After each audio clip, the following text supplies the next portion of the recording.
webinar, Best Practices in Carrier Selection, presented by Sam Tucker of Carrier Risk Solutions, Inc. My name is David Pasco, Senior Account Manager at Roanoke Trade, and I'll be your moderator. Today's presentation is scheduled to run for 50 minutes with an additional 10 minutes for questions. Please note that all attendees will receive a link to this recording and the accompanying slides in an email in a few days. The slides are also available in the handout section in the bottom right-hand corner of this presentation. After the webinar, we just ask that you complete a brief survey that will launch at the end of the webinar.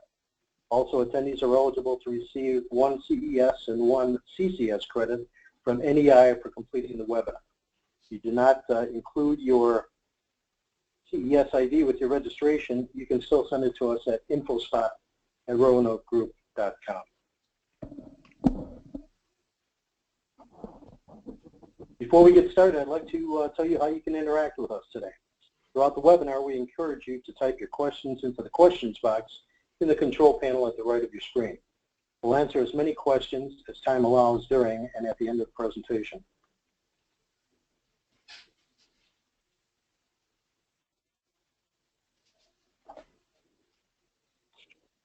About our presenter, Sam Tucker. Sam has spent over 13 years in risk management and the insurance field. He holds a bachelor's of business administration degrees in business economics, finance, and risk management from Georgia Southern University. Sam has held various insurance underwriting roles with major insurance companies like Safeco Insurance, National Interstate Insurance, Berkshire Hathaway, and the Travelers Company. Sam also holds several designations in risk management and insurance underwriting.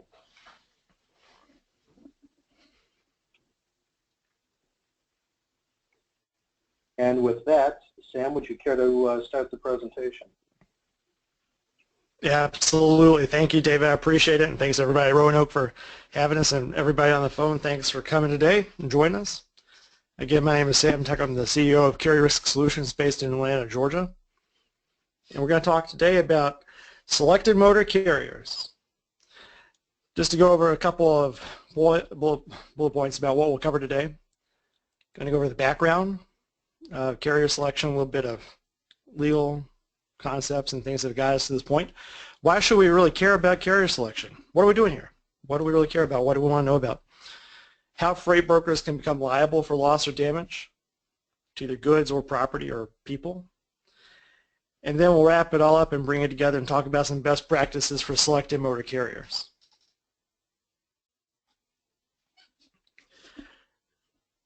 To start on the background of freight broker liability and talking a little bit more about selected motor carriers, I've heard it referred to as the wild, wild west from a legal and regulatory standpoint. So when you start talking about freight broker liability, the courts and the legislators have had many different opinions about how freight brokers should play the supply chain in terms of who's liable for what and how those things come to pass. So we've had over the last 5 to 10 years a series of very notable lawsuits out there. Won't name names or say who it was and how those decisions have gone, but even to just a couple weeks ago, it's still actively being litigated in court about the broker's role and responsibility in selected motor carriers and how those brokers can become liable and how they can defend themselves. Also, another trend that's happening out there is trucking companies are increasingly being targeted by the plaintiff's bar.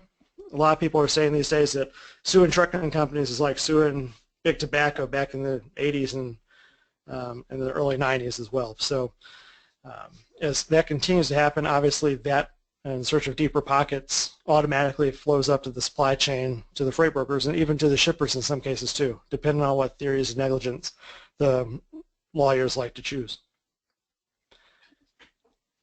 So in a nutshell, why should we really care about motor carrier selection and the process that goes into it? Well, the most important thing is your company's finances and its actual entire existence could really depend on how well you select the motor carrier partners.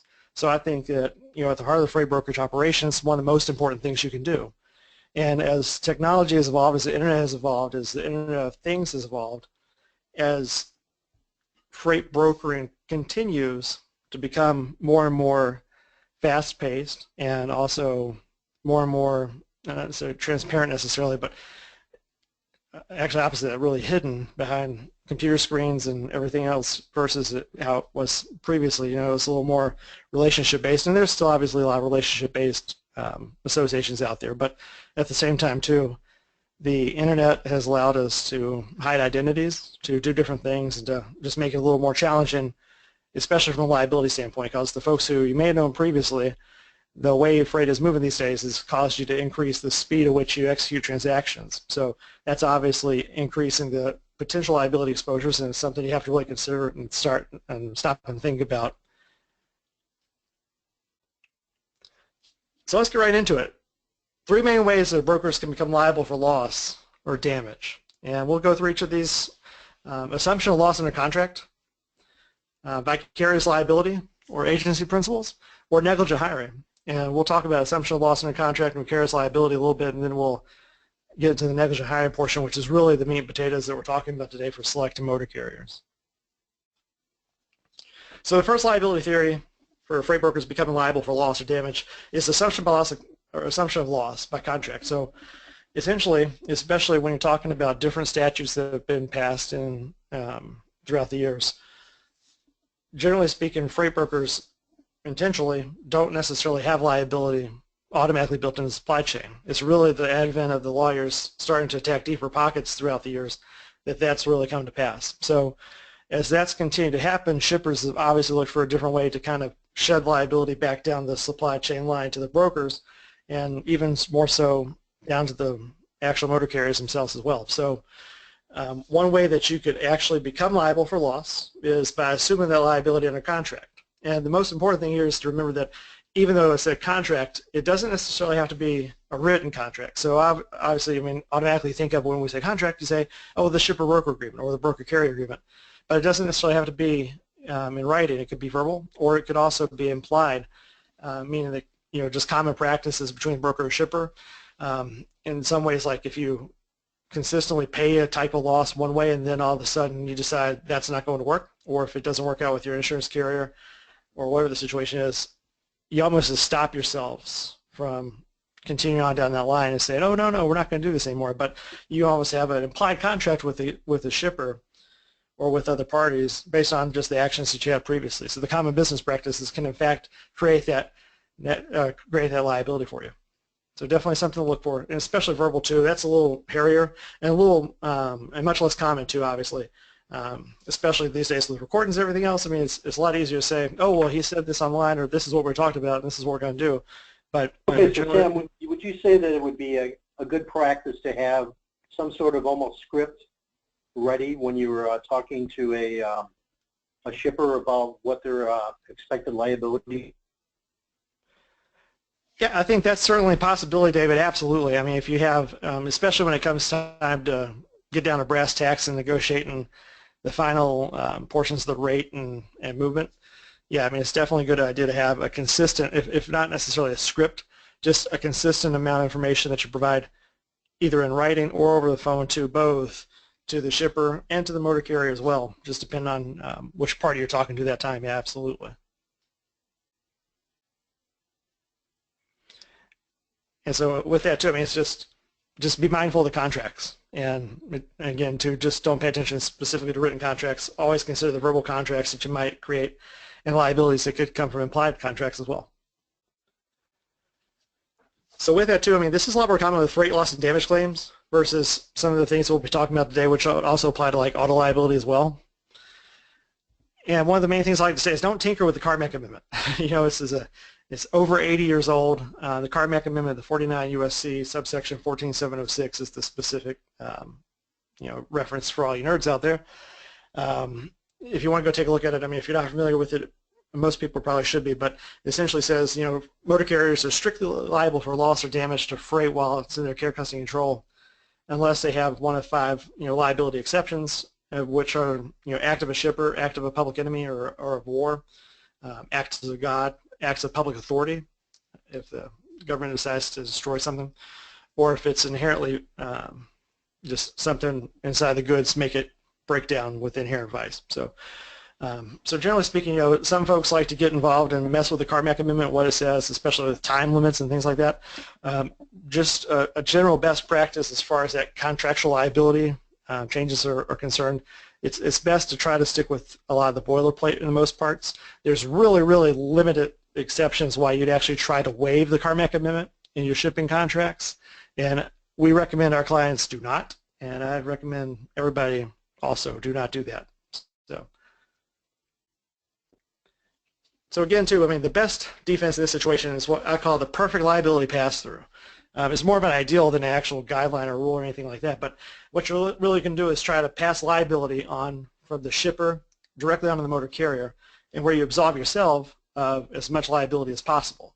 So to do that, you really have to do a lot more homework up front, but at the same time, too, it's going to save you a lot of time, effort, and headaches in the end. So what you really have to do to start doing that is evaluate each of your broker and shipper agreements very, very carefully. Make sure that they are really in harmony with one another in terms of what you're going to be passing on to the motor carrier.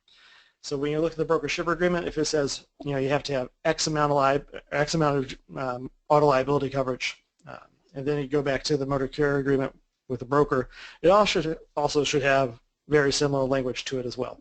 So at the same time, too, while you're doing that, you also have to evaluate the motor carrier compliance and their actual ability to comply with the contracts that you sign with them.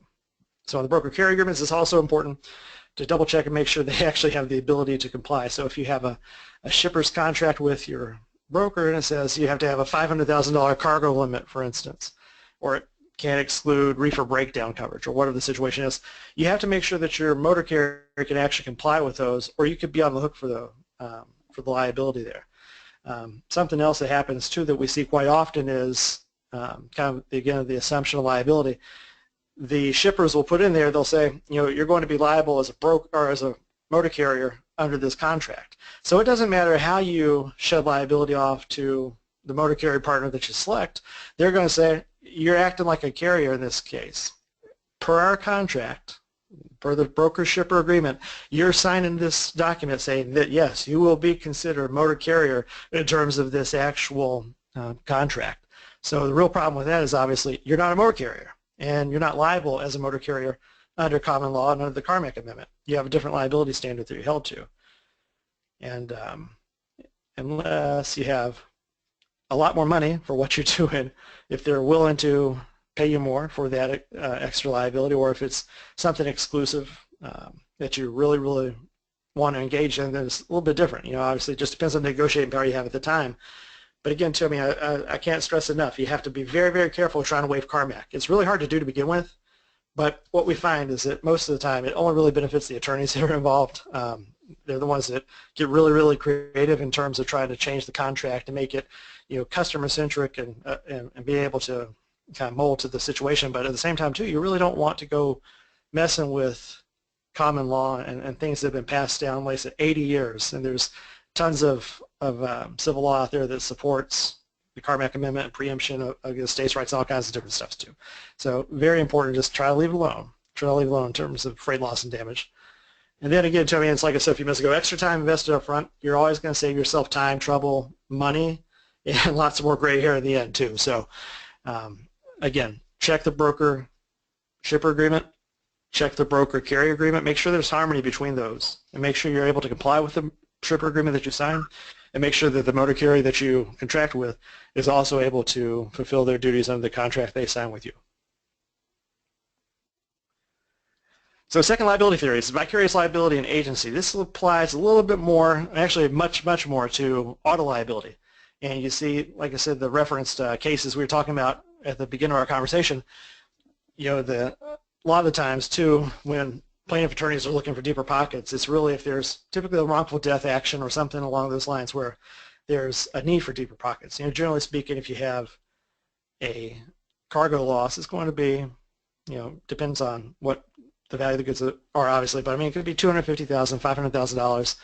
Generally speaking, that's not going to get a lot of attorneys very interested. But when we start talking about $5 million or $10 million or $20 million, that's quite a horse of a different color. So in this particular liability theory, the assertion is that the freight broker is actually negligent and they become liable for loss because they exert some sort of control over the motor carrier, or they say that the broker somehow caused the loss, or by what they did or by not doing something specific in relation to the motor carrier and what they've said. So depending on a number of different things, but generally speaking, it's really about control is the biggest thing. It's talking about how you control your motor carriers, how you control the relationship. If the independent contractor type relationship that you have with the motor carriers that you hire, is that really independent? And that's kind of where a lot of the attorneys have been attacking over the last half a decade to a decade, is saying, well, exactly what was the relationship with your carrier? How did you interact with that entity, and what was the end result? So that's when they're talking about, when you're going back to the control issue and the vicarious liability. The vicarious liability is obviously saying that you are liable, they're your agent. They act on your behalf, almost like an employee versus an independent contractor. So some ways you can avoid or minimize that type of exposure is obviously limiting the amount of exposure physically that you have with that independent contractor or with the motor carrier. Apart from the physical written agreements that you might have, it's just about interaction and how you control that interaction. And also too, on the written portion of it, a lot of different broker carrier agreements that I've seen actually have specific fines and specific penalties involved in it. Depends on if the motor carrier does or doesn't do certain actions. And you have to be very, very careful about those types of things. And that's a very good way for an attorney to interject different abilities to come in and say, oh, he's your agent or he's your employee.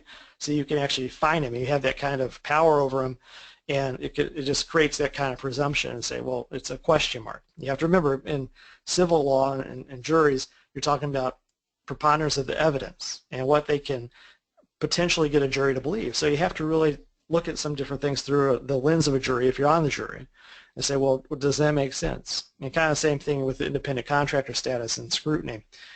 Every different state has different kind of concepts for what independent contractors are, and it would be far above what we could talk about today in terms of what that expectation would be. But just think about it through the lens of a jury, and think about how you interact with the motor carriers and what kind of control, and I put in quotes, or it's really almost air quotes, because control is a lot different situation. I mean, if you look at even motor carriers, they have control issues with their actual independent owner-operators, and that comes into kind of play at the same time. But this has kind of been elevated back to the freight broker side as well. So definitely take a look at that, be mindful of it, and also take a look at it and kind of hold that independent contractor relationship up both on paper and in practice, and really see, does that really make them independent contractor, or are they acting more as an agent of yours or an employee of yours? So Sam, with yeah. with the contracts, okay, and the independent contractor being different from state to state, is this a case of where try to control what you can control because of the various differences in states, and a good plan is better than no plan? Yeah, absolutely. And I think anything that's consistent, that's the key. If you have it and you can apply it consistently throughout your business practices, that's the key. And you can't really go through each state and really define, okay, well, California believes independent contractors this, Georgia believes independent contractors are this, and North Carolina believes independent contractors are this. It'd be really, really hard to actually physically affect that. But what you can really do is go out and take a look at the different kind of consistent themes amongst them and say, okay, well, I can say this makes sense. I can put my head around this from an independent contractor standpoint. This is what an independent contractor looks like. So kind of like what you're talking about, I say, is your independent contractor claim a duck? If it looks like a duck and it quacks like a duck, it's a duck. So if your independent contractor relationship, both on paper and in practice, looks like a duck, it's a duck.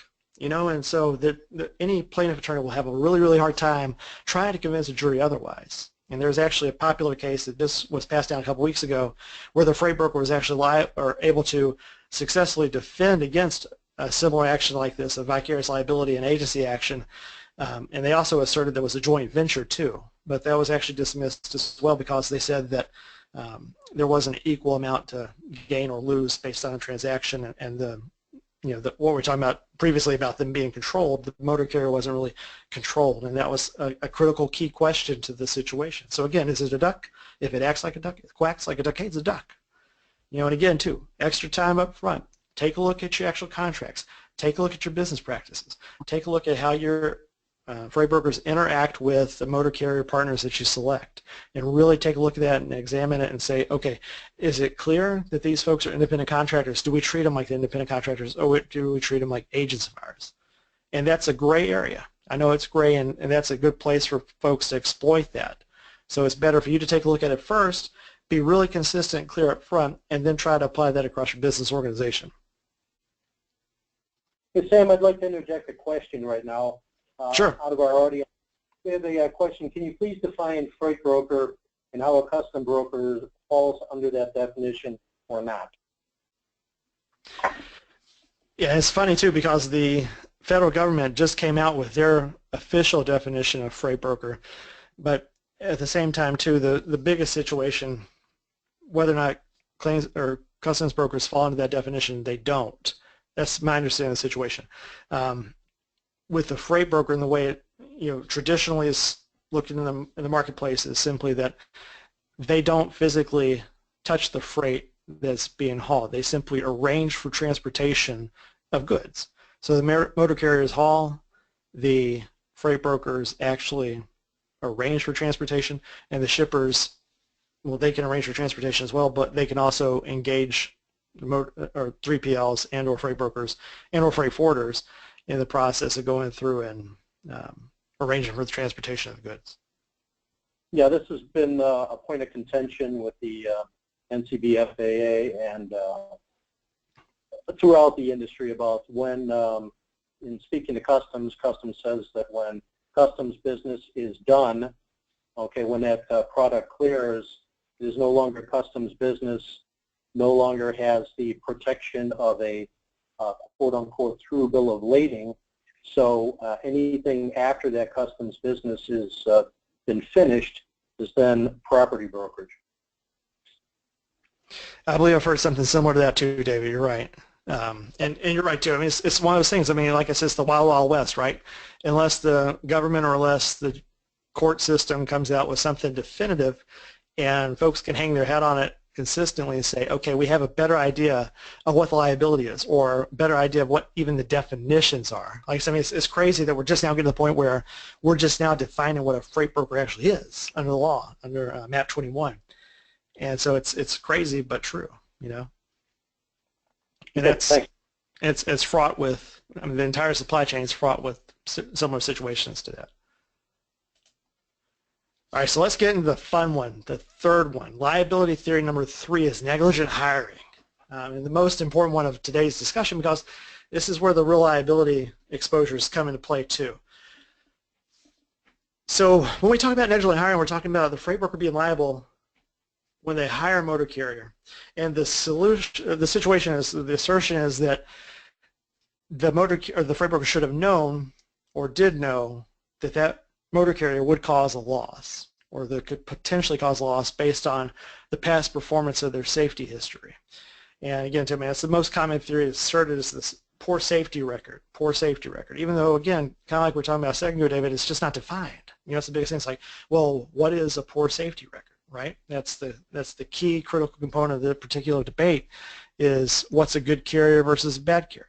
And, the funny thing is I mean, it's crazy, but you look at it, and even the FMCSA and the federal government, the U.S. DOT, they will not define or stand behind the data that they use to judge motor carriers on a safe basis, or on the basis of safety, and then they just claim total responsibility and say, this is just the numbers we use, but don't use them as well, or don't use them for that purpose. And it's crazy, but again, too, it's just another kind of gray area,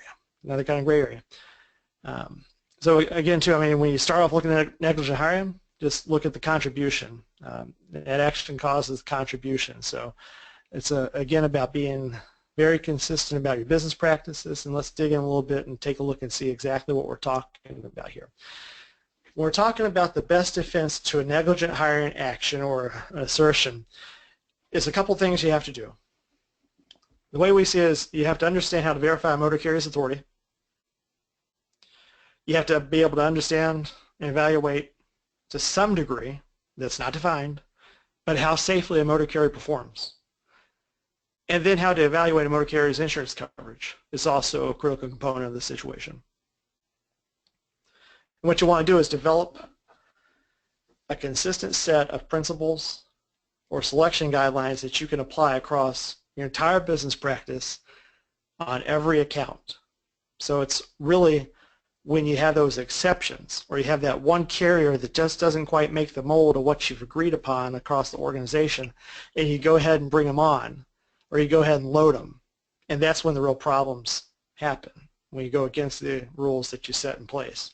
So it's important up front to document everything, to have consistent buy-in across the organization, and then apply it consistently so everybody knows exactly what the carrier selection guidelines are going to be.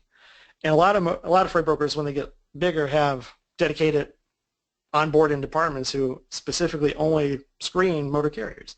But we all know the reality of the situation is that's just not the case for most freight brokers out there. You know, most of it's just you do the best you can in the situation you have and try to get folks loaded as much as possible.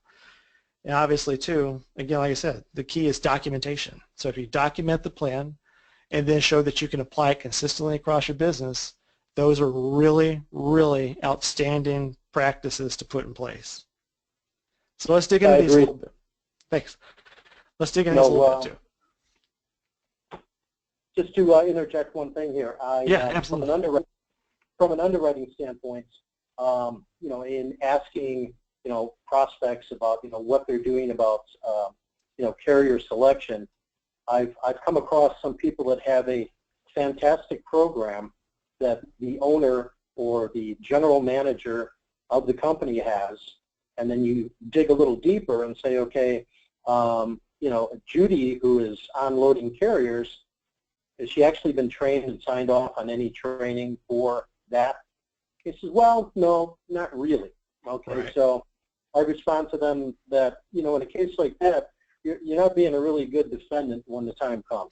That's you true. Know, like you say, document, but do the right documentation. Make sure that your people are trained, they're signed off, and you know, occasionally an audit of your process would not hurt. Yeah, absolutely. And you're right too. I mean, that's the key. Is you can have the best plan in the world. It can be awesome, but if only one person knows about it or is responsible for it, then the chances of the organizational buy-in and the consistency across the organization is going to be very, very tough, if possible at all. Thanks. So when we go, absolutely, thank you, I appreciate that. When we start talking about authority, it's really straightforward. If you haven't been on the website before, I mean, the Safety Fitness Electronic Record System, SAFER system, or SAFER-SYS is what a lot of folks call it. The address is down there for you too, to pull up the company snapshot. Just basic criteria is you're just trying to go forward and look into the motor carrier's history and make sure they have the actual authority to operate and that they're not currently out of service with FMCSA. So if you pull up, you know, just whatever number your carrier is, put in the US DOT number or the MC number, or you can search by name as well. Put in the information, and when you do the company snapshot, this is what pulls up to start with. So obviously, too, at the top, just verify they're a carrier and they're authorized for property. And then over here on the out of service date, you can see that this carrier is currently in service and they're able to operate as well. And kind of a minor thing too, if you just want to check down here just to double check that they're authorized for hire versus private property or private business or federal government, if they have a different type of authority than you expect. And also, you know, if they're interstate or intrastate only. And kind of along the same lines, and why this is important as well is because that in the MAP 21 was passed and signed into law, one of the main provisions of that was specification of authority, which is supposed to lead to more transparency in the supply chain. And what that really means is, you know, we're trying to prevent double brokering because they're, you know, fed up with it. They're trying to figure out exactly who's hauling the goods and to make sure that the parties who are actually legally responsible for those goods are the ones that are hauling them, and to, again, make it more consistently transparent throughout the supply chain. Now, whether or not that actually is a good thing or a bad thing, it's a different debate for a different day. But at the same time, too, the idea is to prevent those folks who are, you know, freight brokers from being carriers at the same time, too. And we know, obviously, as a business practice, you know, you have related entities, but at the same time, too, the idea of having those two entities joined is what the specification of authority provisions were trying to prevent.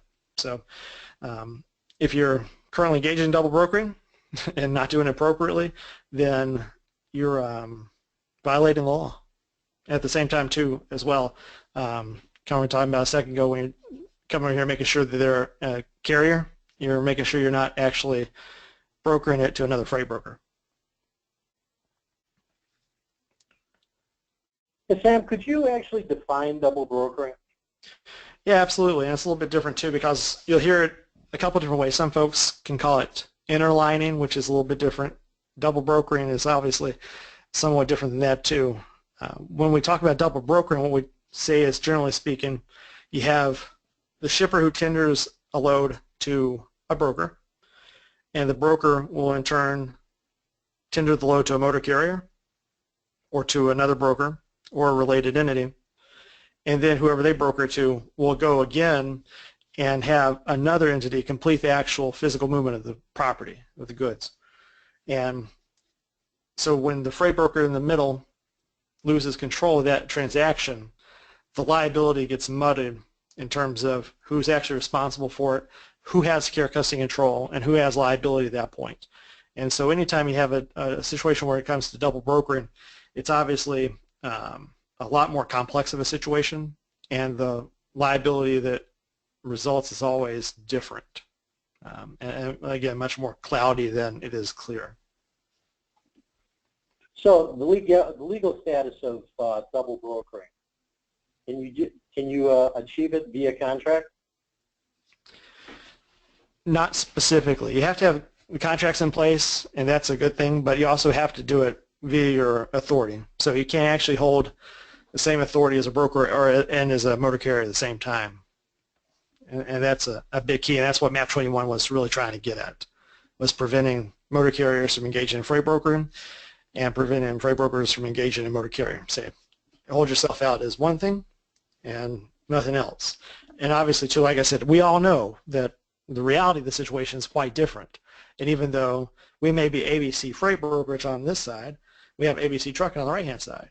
And that's okay, but they want a specific, clear delineation between the two entities. And that's what the legislation was really trying to get at.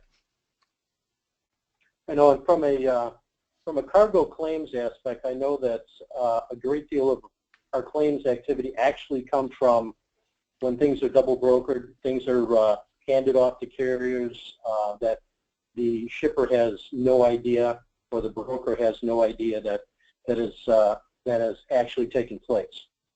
That's correct. I see that a lot too.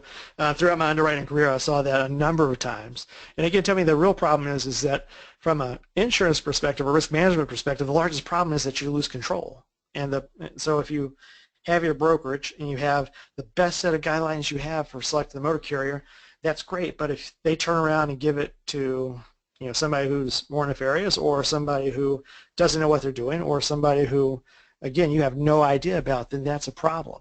However, I mean, nearly every single contract I see these days has provisions specifically stated in there for preventing actual, preventing subhauling or preventing some sort of double brokering in that situation. But, again, too, the practice and the reality are a lot different sometimes than we'd like to believe. But it doesn't make it any less legal.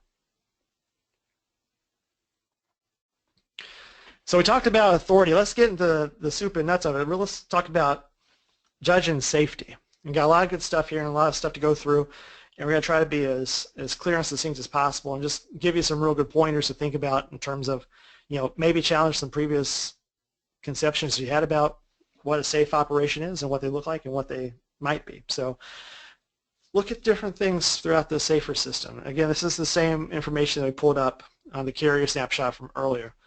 The company snapshot from earlier. So, first off, we just take a look at out of service percentages versus national average. Take a look at the carrier versus what would be considered average across the country, just to get a good idea on a baseline. It's all about judging multiple different, portions of their safety picture. It's not necessarily one or two simple things that outline or define what makes the carrier safe versus what makes the carrier unsafe. So it's really important to go through and be thorough as possible up front and take a look at it. Opponent fatality is a red flag. It obviously shows the FIT, the fatal incidents, the injury accidents, and the tows. Fatal is obviously if somebody passed away as a result of the crash. Injuries, pretty self-explanatory too. And tow is, if the vehicle is disabled to the point where it has to be removed from the scene outside of its own power. And so this carrier actually had 11 total incidents within the last 24 months. I threw some national averages down here for everybody just to kind of get a good idea of those numbers in case you didn't know this from the 2012 large bus and crash statistics. So it says that on average, motor carrier will have a fatal accident about 1 every 60 million miles. An injury accident, they'll have about 2 every 5 million miles, and physical damage only, or kind of a tow accident, about every 5 million miles. So just to give you a good baseline to think about and kind of adjust your thinking around that a little bit. Also, too, this is probably one of the most hotly debated topics of the day, talking about safety ratings. You can see here they have a satisfactory safety rating. They did a compliance review in 2010. It says, we will only hire motor carriers with satisfactory ratings granted by the FMCSA. Is something that I've seen a number of times through some of my freight broker clients and some of their safety guidelines. So they're saying, we'll only hire them if they have a satisfactory. And I'm like, really? Is that true?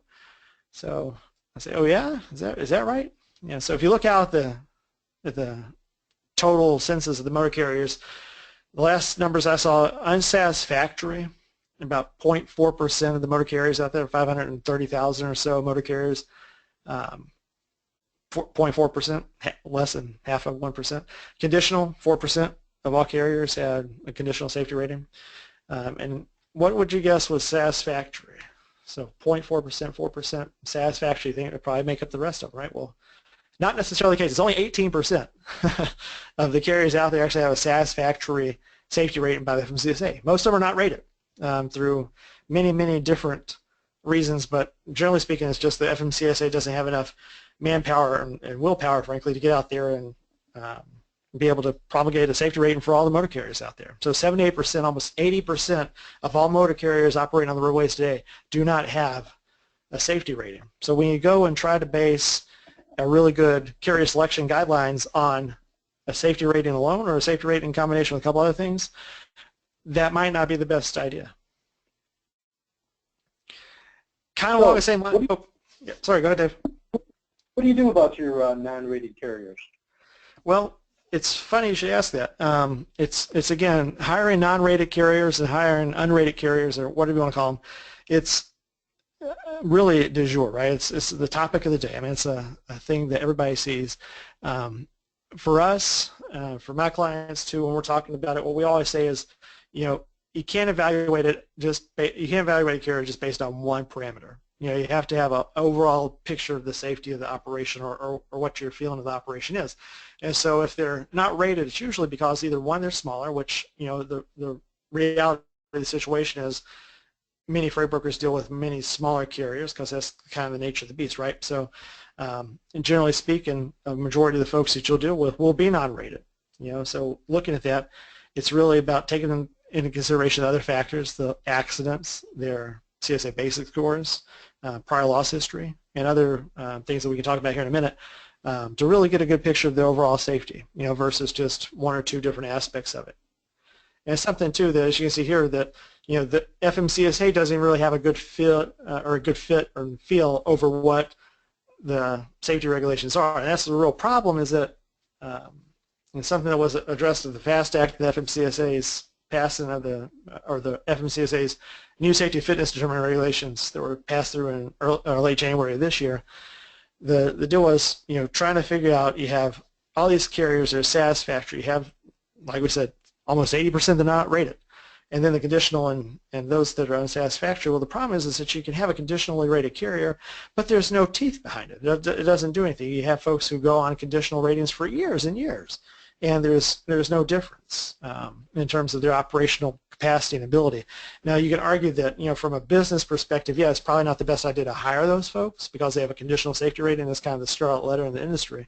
But at the same time, too, you have to look at it and say, okay, well, only 0.007% of anybody with a conditional safety rating ever has a physical auditor come back out to re-inspect them. It's really a different compliance process, which is lengthy and can take 12 to 18 months just to get your rating back. So if you do have a motor carrier that sinks down to conditional rated, they have a long road to go to get that back. So it's really about evaluating, again, the total aspect of the carrier versus just picking out apart one or two different things to focus on. So gonna try to speed up a little bit here and go a little faster too, but the other big thing that happened late last year, and something that I'm sure affected everybody, is the removal of the percentile-based CSA basic scores from the public view. So you still have some carriers out, or not carriers, but you still have some entities out there that are promulgating some quasi CSA or quasi actual basic scores, but those aren't exactly the case. And I know some of them have done a pretty good job with it, but still, at what cost and for what reason? So like we were talking about a second ago with the fitness ratings, you have satisfactory, conditional, unsatisfactory, not rated. The proposed safety fitness determination that came out in January from the FMCSA is just moving, their idea is to move to unfit or not. So they're going to say you're unfit to operate or you're everybody else. So it's going to be interesting to see when that passes, or when it comes to pass. It's a regulatory issue, so it's not a legislation, and they've already gone through the comment period on it and passed their hurdles in terms of getting it implemented. It's just a matter of time. So kind of back on my soapbox a little bit about the CSA basic scores. You know, you look at a CSA basic score and the percentile scores and say, okay, well, they have a 64%, or they have a 68%, or they have 46%. Well, what makes that 46 better than the 68 or better than the 64, or how does that interact with one another? So when you're talking about percentile scores, those are automatically calculated in terms of how that motor carrier compares to other members of the safety event group that they're in, depending on the number of inspections they have for each independent basic. So I argue that, you know, it's actually a really great thing that these were removed.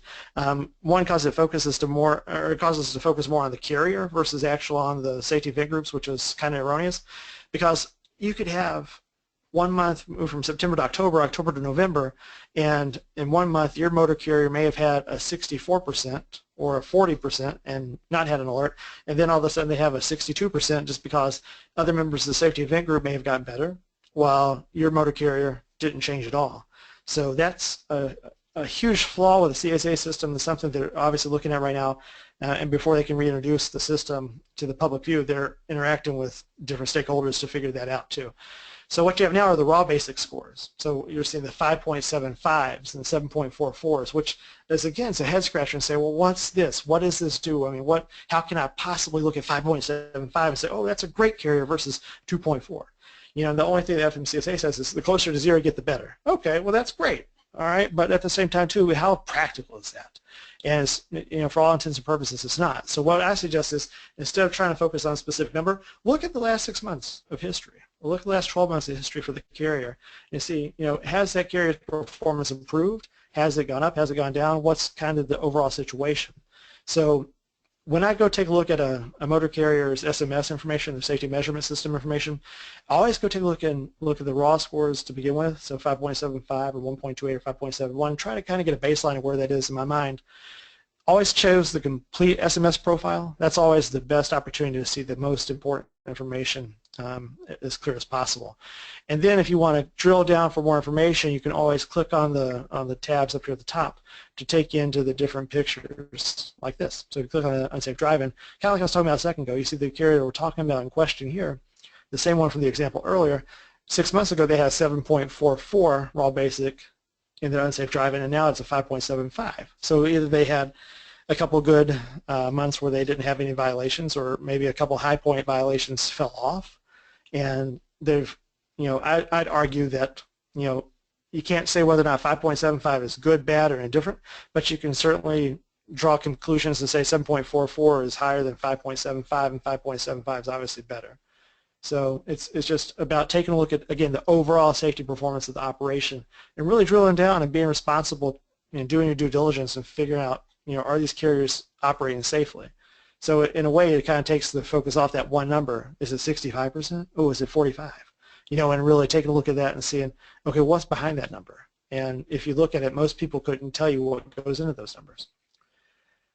When you go in and look at the basic alerts too, just kind of a level setting for everybody. This is the most recent information. It was late September for the basic alerts. So they say motor carriers with any alert had 10.5%. So 10.5% of every carrier out there, the 520,000 or so, 10% of them had some sort of alert.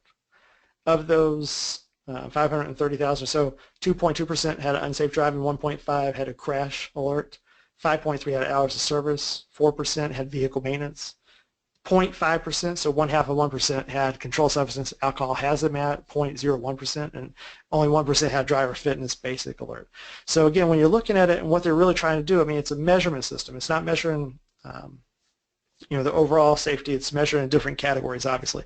So taking a look at the different categories and looking at everything and trying to judge the motor carrier safety over time, you can get a better feeling and trying to compare this over the entire population of folks with basic alert scores or basic alert statuses. And so again, hopefully that gives you a little bit more clear picture of exactly how many carriers out there have those kind of alerts. Along the same time, too, you look at the crash rate per number of basic alerts. This is actually one of the things that's been statistically proven a couple different times by a couple different entities and saying that, okay, this is actually a pretty good idea of crash risk. So they're saying if you have, 2 CSA basic alerts, you can look at the baseline national average is 3.343 crashes per 100 trucks or buses. So if you have 2 basic alerts, that's average of those 100 who have 2 basic alerts, so it's 5.77% in terms of the crash risks. That's not double the average, but pretty close. I mean, when you start talking about 3 or 4 or 5 plus, that's when you really start getting more concerned, I guess is a good way to put it, in terms of the crash rate and crash risk. So 3.43 actual crashes per 100 trucks or buses, and that moves to 7.17, so over double when you get to 5 plus. Same kind of thing when you talk about different basics. Different basics have different crash risk and relativity or correlation to crashes than others. So you see like driver fitness is actually a negative correlation to national average, but you look at unsafe driving or the crash indicator basic scores. So if they have an alert in those 2 basic scores, you could generally draw a conclusion those are probably less safe, obviously, than the national average, 3.43, roughly double crash risk for unsafe drivers. So those 100 trucks that have an unsafe basic alert have roughly double the crash risk that the national average 100 trucks does. So again, too, just some examples to throw out there to kind of broaden your horizons again a little bit. Motor carriers either not rated or have a satisfactory rating, so don't just say they have to have a satisfactory, or they can't be not rated. You have to have a little bit broader definition too, because you can get this mixed up, inconsistent, or held against you in court too, which is obviously what we're trying to avoid here. The other thing is motor carriers have less than 4 total CSA basic alerts. That's another good possible example of something you might want to include. Or motor carriers must not have a CSA basic alert in both a crash and unsafe driving basic category at the same time. So maybe you have a carrier with 1 of those is acceptable, but maybe 2 is not a good idea. Just some examples. So again, too, just kind of getting everything tied together. Remember the perfect liability pass-through. Perfect liability pass-through is kind of the ideal, but you're never going to achieve that. It's really just trying to make sure that you're on point with your contractual obligations, making sure you're meeting your contractual obligations, and making sure the motor carriers you hire can meet the contractual obligations that you set forth in your contract with them, and that there's harmony between the contract you have with the shipper and the contract you have with the carrier.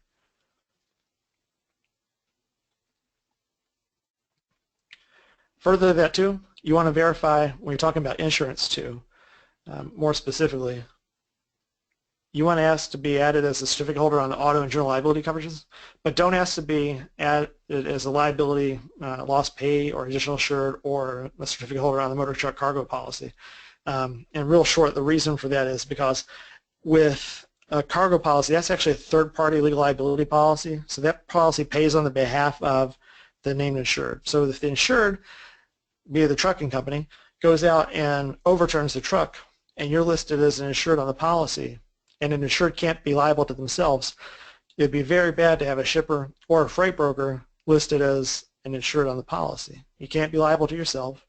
So if the motor carrier goes out and causes damage to goods that you're responsible for or that you're liable for, then that could be a big problem come court settlement or come settlement time. So the other thing too I preach is obviously I call cargo policy zebras because every single one of them is different. Every single cargo insurance policy is different.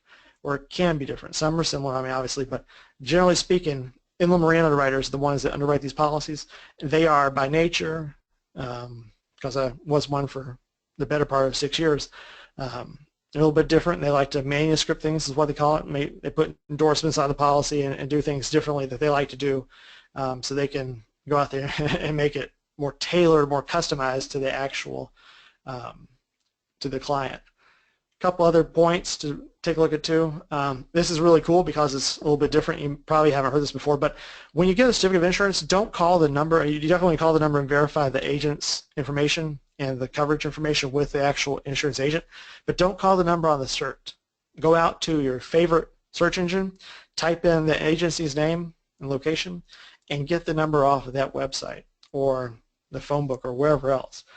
Because what can happen is you could have a criminal with a burner phone in one hand is ABC Insurance Agency, and a burner phone in the other hand is an ABC Trucking Company.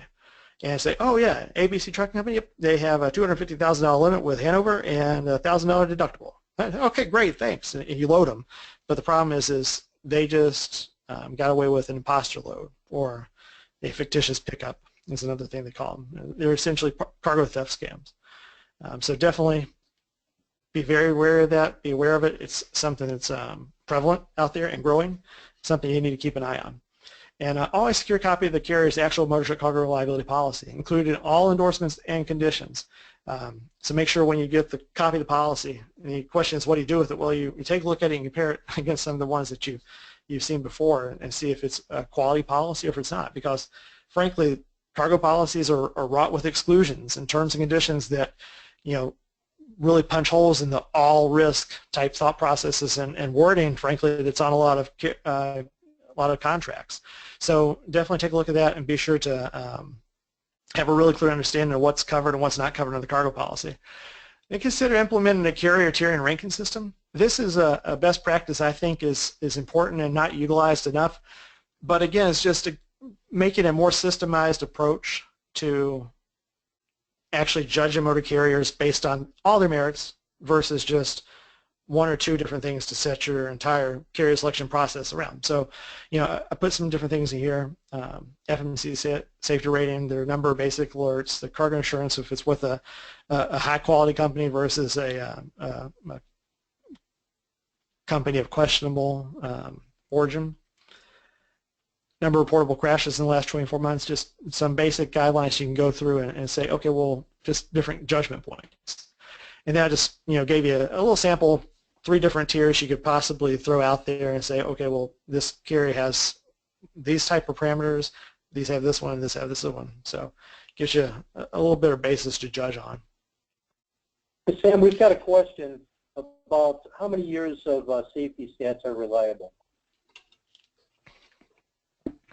I say all of them. You take what you can get, right? And that's the biggest thing in underwriting insurance too, is that it's all information based. So the more information you have, the better. The only bad information is literally bad information.